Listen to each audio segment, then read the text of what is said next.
Yeah, I guess I want to speak about solipsism, and how I experience it and perceive it. And every time I go into my internal world, I start to believe that my thoughts are omnipotent and omniscient, and that, generally, um, once I start to think about the lottery, for instance, gambling,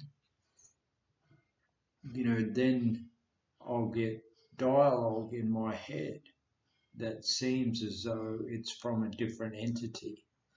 It's like telepathy, so to speak.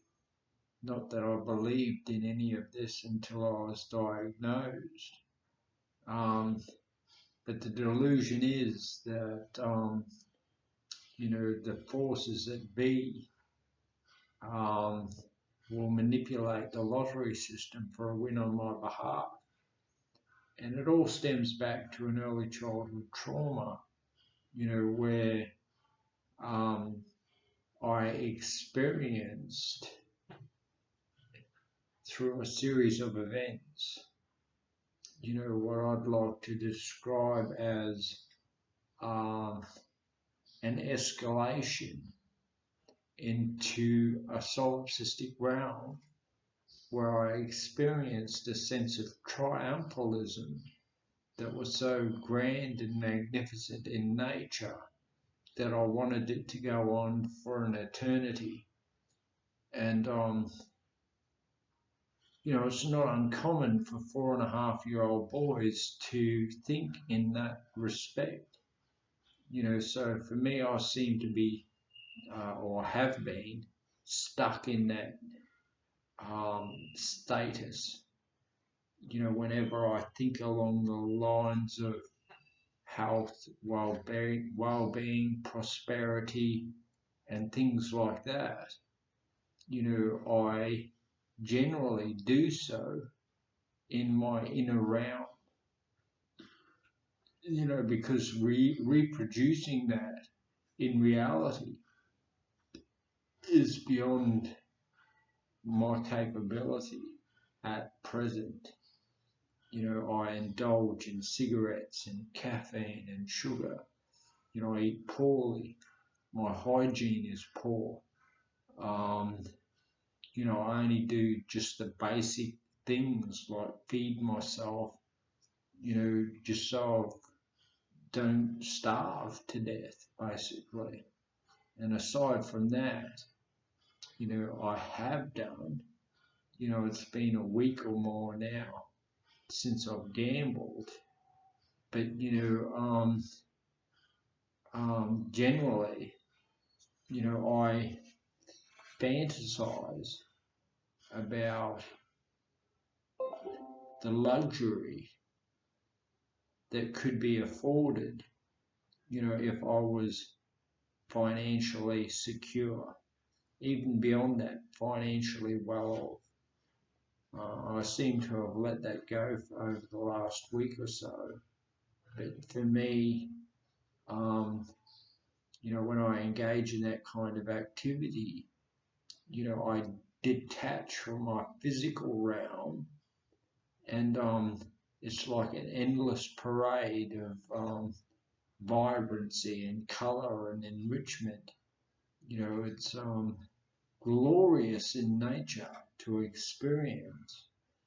And that's something that I misconstrued as a child, that feeling of gloriousness, I equated it to love and well-being, when in reality, it's just self-indulgence.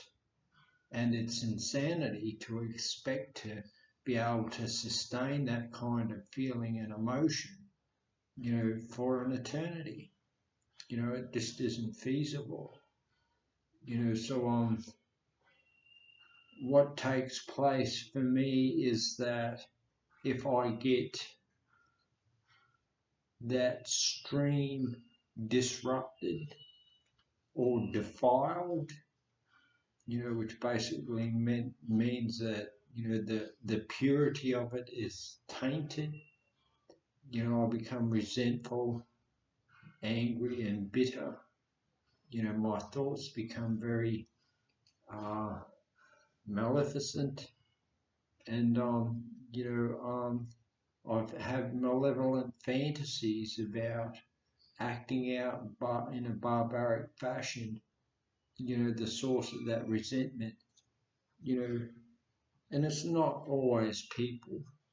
For the most part, here in Cambodia, there's street dogs, and I get resentful at them.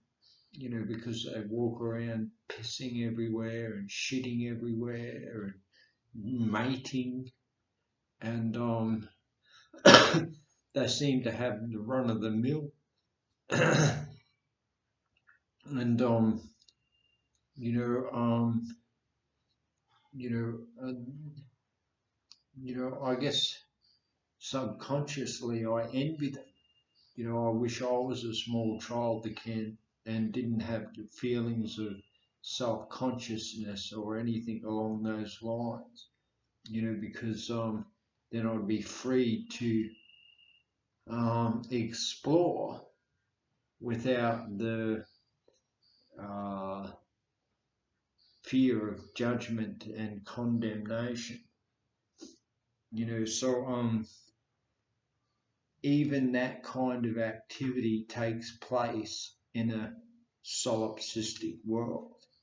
Because when I am enmeshed in that kind of activity, it seems so lifelike in my own mind that I get a sense of satisfaction and fulfillment from it, and it's just in my imagination.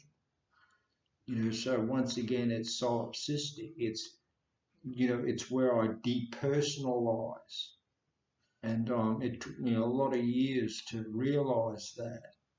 The other way, the other extreme, is where I fantasize about health, well-being, prosperity, luxury, opulence.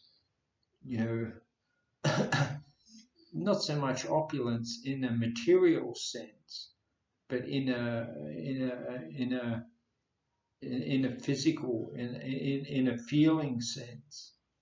I equate that with tenderness and subtlety and softness, beauty and wonder. And that's where I derealize.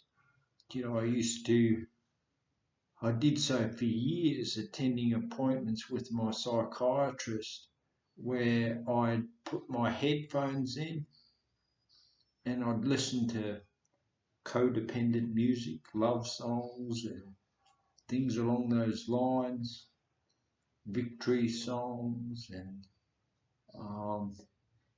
playing this game in my mind where I tried to assimilate numbers, number plates, and the numerical value of the alphabet, and the letters in words, what they added up to, breaking down syllables of street names and trying to rhyme them in my head, and all kinds of distorted thinking, trying to find the key, I guess, that would unlock the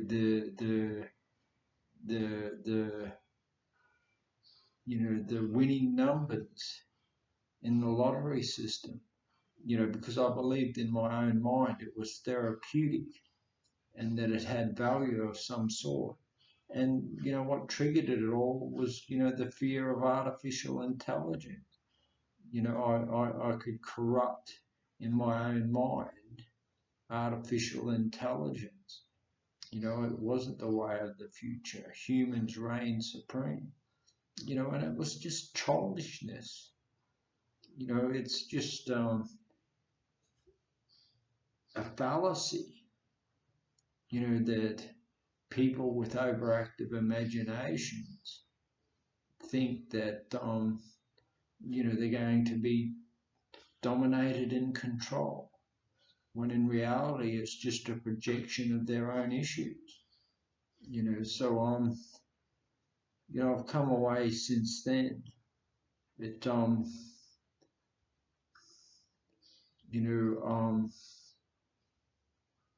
so it's kind of good. So it's difficult to separate all that sort of stuff initially. When you got a dual, well, I've never been formally diagnosed with PTSD or complex PTSD, but it's real in the sense, that what I experienced in my early childhood was quite corrosive. And,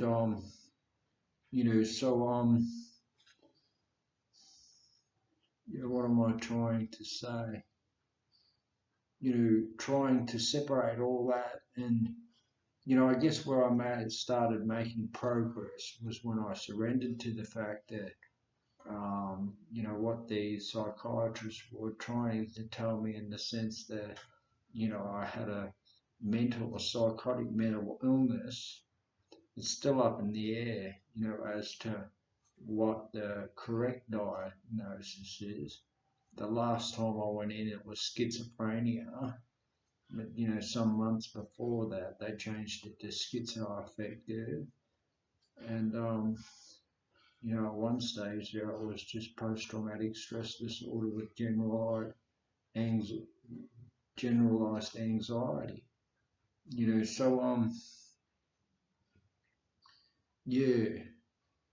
I'm making some headway. When I surrendered to the fact, that it was just schizophrenia, or a psychotic mental illness, I started focusing on the symptoms of that, instead of trying to externalize the feelings I derived from this solipsistic world, where I felt as though I was normal, and I thought that I could, reproduce that in reality. I started to make progress. Not so much in the sense that I was becoming normal, but, just surrendering to the fact that I had a psychotic mental illness, and that, I could forge a life for myself with that diagnosis if I concentrated on it, whenever I was feeling symptomatic and episodic, and embracing that, as opposed to comparing myself with my ideal self, which was all about glory and acclaim and celebration. It was salubrious in nature. So I don't know if I've made sense. I've got a bad habit of going off on tangents. I wound myself back a couple of times there, but I'm aware of it. And, sometimes I'll lapse. But, that's a big issue of mine, tangentiality. Where I'm always trying to thread the needle, so to speak. So, I thought it's come up in conversation. I have a new subscriber. Thanks, Dave. And how you going, Jules? 2 subscribers. So I'll leave it at that. Feel free to comment. I'll get back to you. Support would be great.